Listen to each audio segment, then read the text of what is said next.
About yesterday's wild chase. Yeah, look, police yesterday commenced investigations in regards to two property offenders.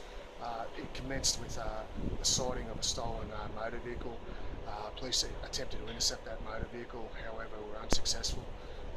We received numerous calls from the public who were able to assist us in the location of these, which ended up in us locating that vehicle at an address where it was set alight.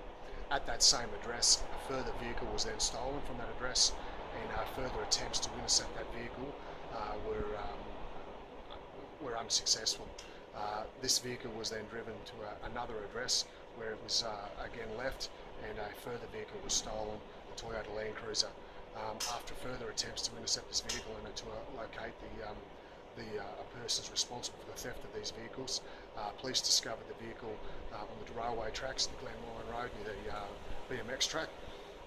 Police then received information of the location of the offenders of these offences, and were proceeded to an address in Campbell Street, Gladstone, where we took both persons into custody.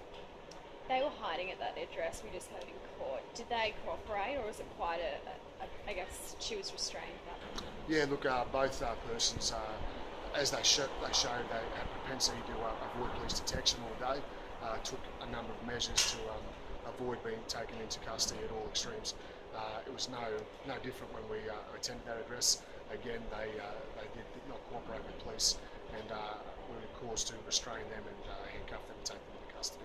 Quite a lot of resources in that chase yesterday. Run us through that. Yeah, look, it was an extremely busy day yesterday. We had possibly 8 or 9 crews out there yesterday. Dog squad, general duties, CLD, CPIU, water police, everyone chipped in. We relied heavily on the assistance from the public, also the media, in regards to the location of the vehicles. Social media was another invaluable tool for us, just giving us constant updates on where these vehicles were. As you stated, it was an absolute awesome effort from everyone.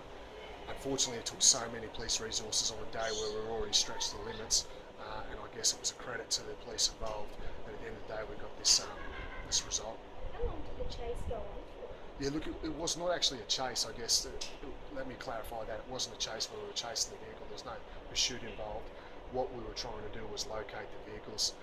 We did, on a couple of occasions, try to intercept the vehicle. However, that vehicle, whichever vehicle it was at the time, being mindful that there was 4 stolen vehicles in all yesterday, at no time would stop for police. So the actual time we first detected, I think, was around 9:30 that morning, until we actually took them in custody, which was probably about 2:30 yesterday afternoon. So as you can imagine, the crews were out there the whole time. Each time that the vehicle was located and a car was set on fire, we had a scene which required police to guard.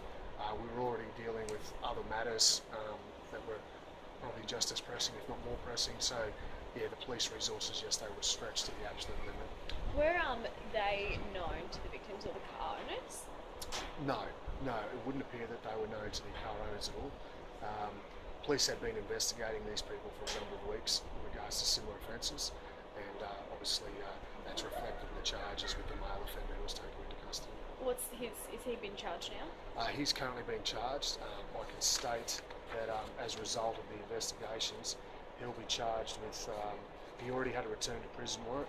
He'll be charged with 2 counts of evade, 2 counts of arson of a motor vehicle, 1 count of enter dwelling commit, 3 counts of stealing of a motor vehicle, 1 count of demand property with menace, 1 count of dangerous operation of a motor vehicle, 1 count of obstruct a railway, 1 count of assault police, another count of stealing, and 4 counts of unlicensed driving. What went into stopping the train yesterday? I mean, what did that tell? Obviously the vehicle, how it was placed at the end, the Land Cruiser, the last stolen vehicle that we know of, it was placed across the railway tracks. Obviously we had to then stop can only imagine how many tonne train it was, freight train. So obviously that caused considerable disruption to the rail network there, and obviously that's reflected in the charge that we've charged them with. So obviously it required from our communications room a lot of quick thinking and make sure that we're communicating with the right people so that we avoided a collision there, I guess. What are their ages? Yeah, I knew you were going to ask that. We can I'll find out that later. for you, Yeah. yeah. If Actually, I have got that convicted- here. So, sorry. She was born in 1993, so that make her 20. she'll My be age. 21 at the moment. Yeah. And he was born in 89. So he'd Okay. be about 26. 26-year-old male and a Wow. 21-year-old female. Okay. Were they in a relationship with each other, or do we know much about their relationship? Yeah, look, it appeared that they were in a relationship with us. Do we know if drugs were involved, or? Yeah, look, we believe that they were yes, that there was drugs involved. Our investigations would, and at the address where we found these people, as a result of searching them and then searching the room, an amount of cannabis and other drug utensils and so forth was also discovered at that address, and charges are likely to be followed in regards to those persons there as well. How did police find out that that's where they were hiding at that particular address? Yeah, look, police received an anonymous tip that these people were seen at that address, and obviously we followed up along with that information. We followed up with another anonymous calls, and it was just some really good work from the public and everyone else, and yeah, we got the positive result in the end. And more charges expected to be laid? Yeah, look, we're currently investigating a number of similar offences where vehicles have been stolen and then burnt out. So we'll keep combing through those to see whether we can link any of these to these offenders. If convicted, do we know how many years they could be looking at? Look, for the offences of the arson, and take into consideration the persons were both already on. One was on a return to prison warrant for being on probation. The other one, look, the arson could, he could serve anywhere up to 8 years, I guess.